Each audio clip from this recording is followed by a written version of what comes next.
Hello, boys and girls. Welcome back. Remember, in the previous lesson, we did the simple interest. I said we're going to compare simple to compound interest, which we're going to do first.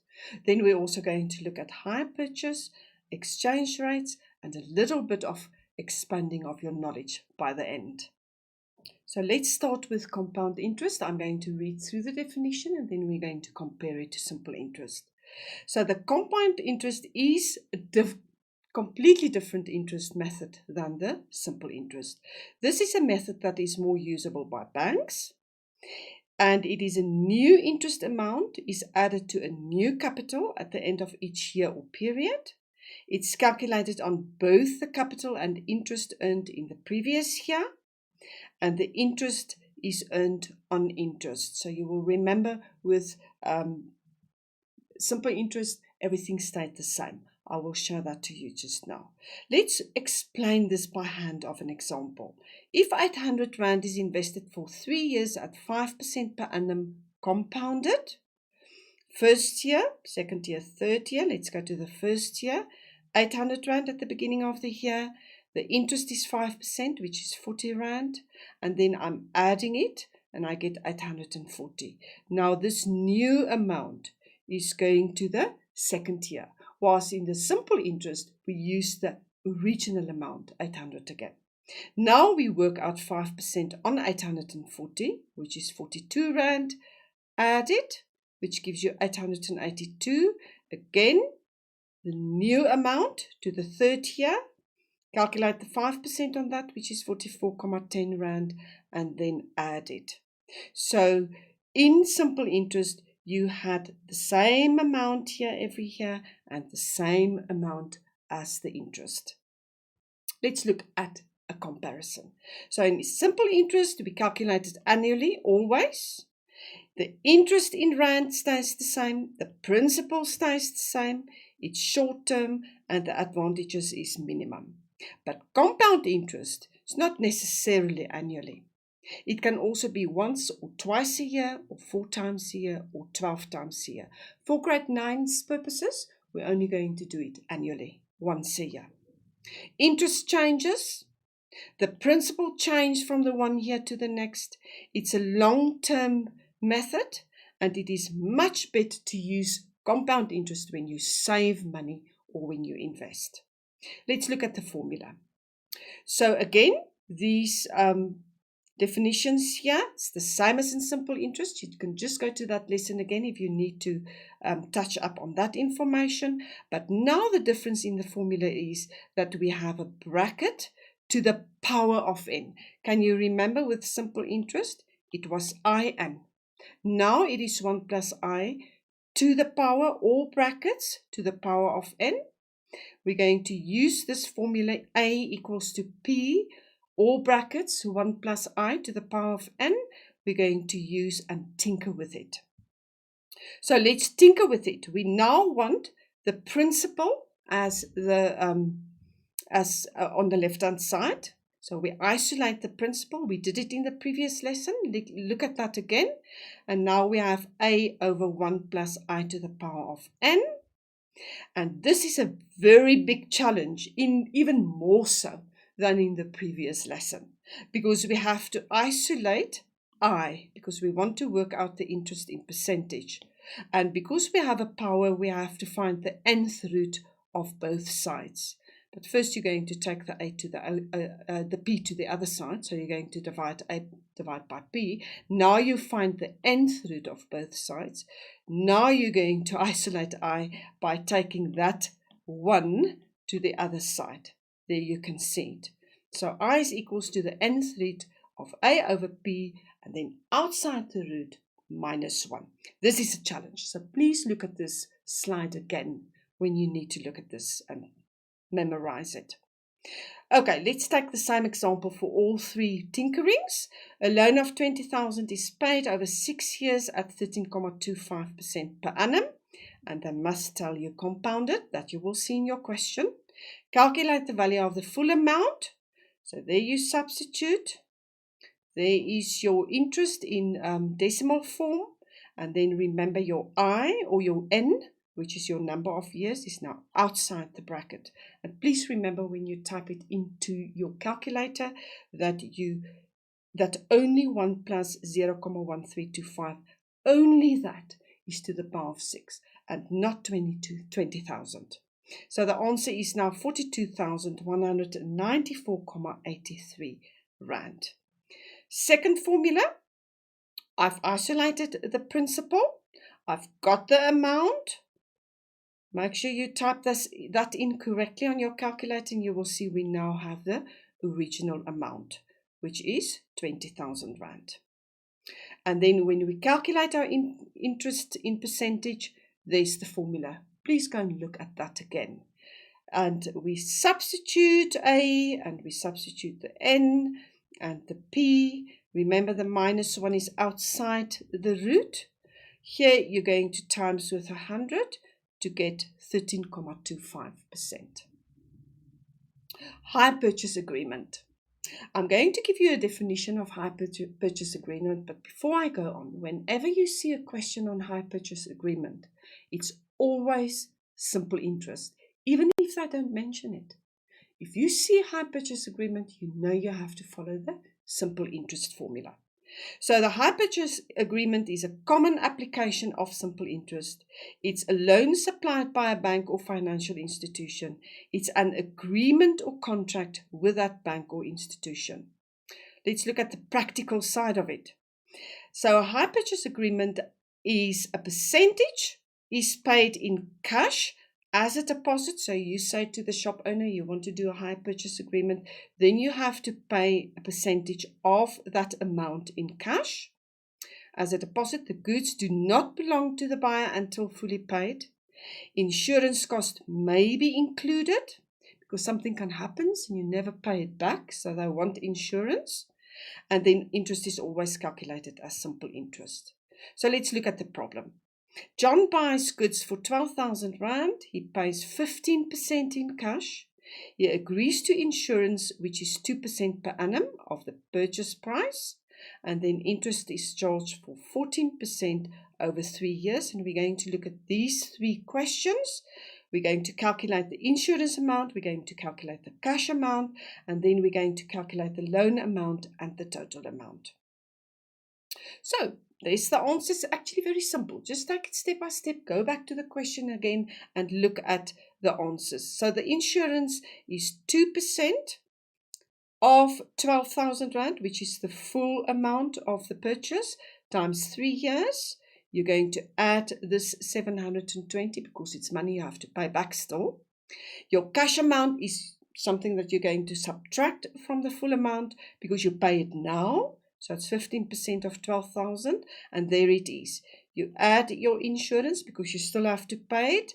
You subtract your this cash amount because you pay it now. So the amount is 10,920, and you're going to use simple interest.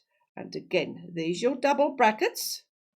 Please remember to also close the double brackets. And it is simple interest, so the full amount you're going to pay back in the end after all those years is 15,000 rand 506.40. Now we're going to go to a very important part of financial maths in grade 9, and that's exchange rate. I'm going to explain it in a certain way. If you can find another method to make it for yourself easier to understand, you're welcome. But for this lesson, I'm going to stick to a certain method and certain steps. And I hope to explain it to you very, very finely and in detail so that you can see. And if you've got it, you've got it. You will never make a mistake again. So what is an exchange rate? It's the value of a currency of one country which is converted to the value of another currency of another country. It is the rate at which one currency will be exchanged for another currency. And the number of units of a foreign currency a consumer can buy with 1 unit of their home currency. Great. So how does it work? Exchange rates change constantly. And it depends on the strength of the economy of the different countries.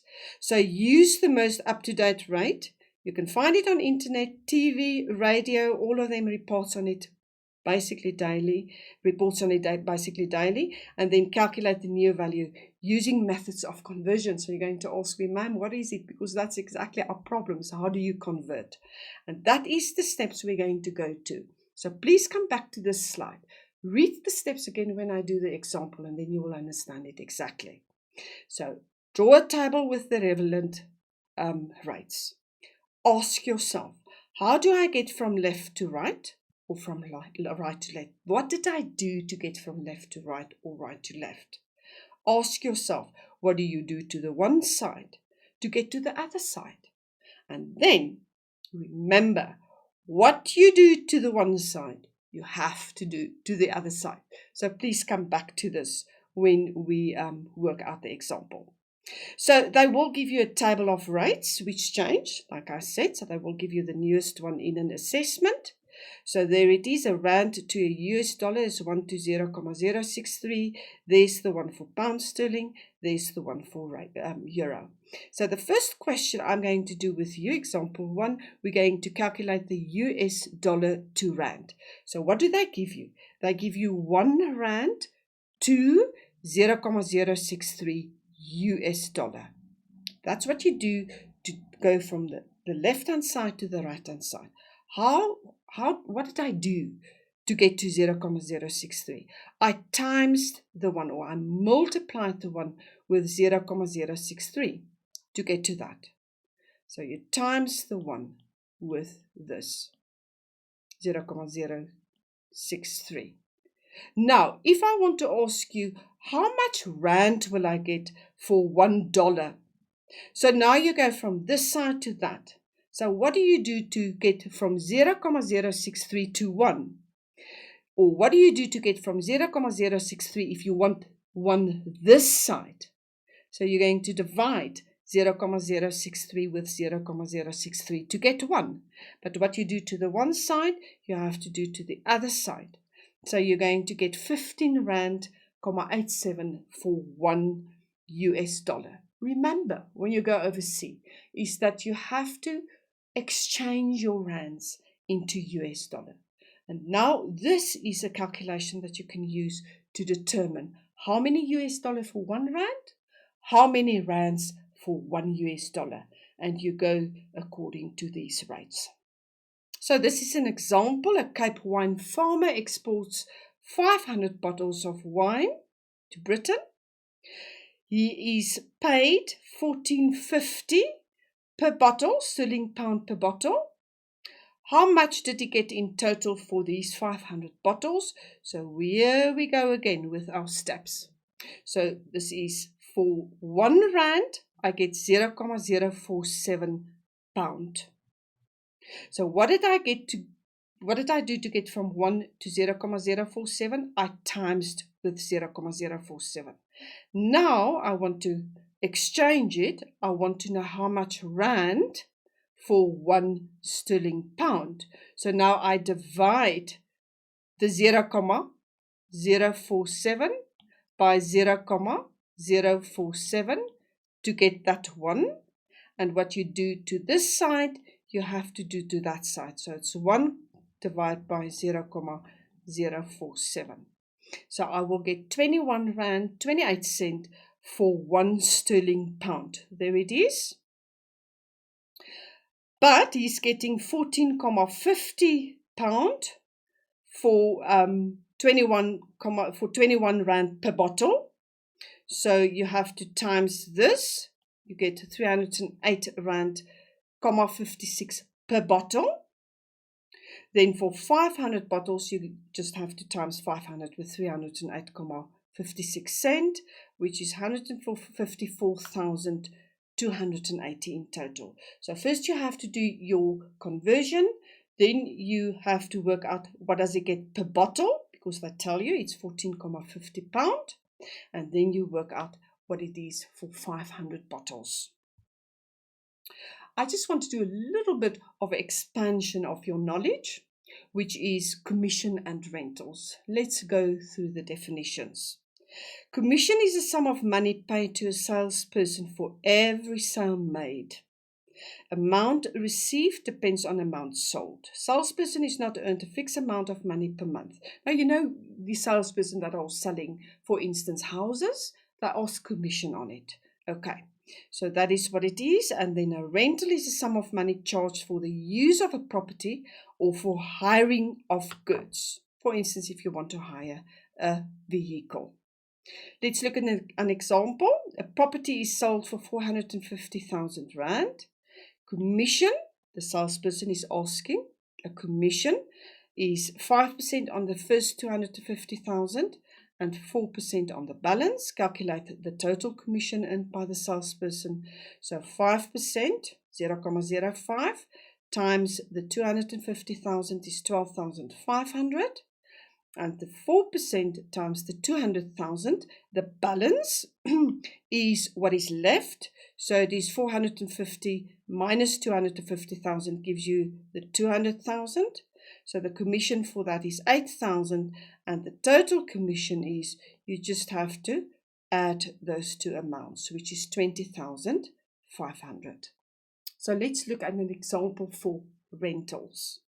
So Sean pays 1,800 Rand per square meter each month for his restaurant, and the restaurant is 160 meters square.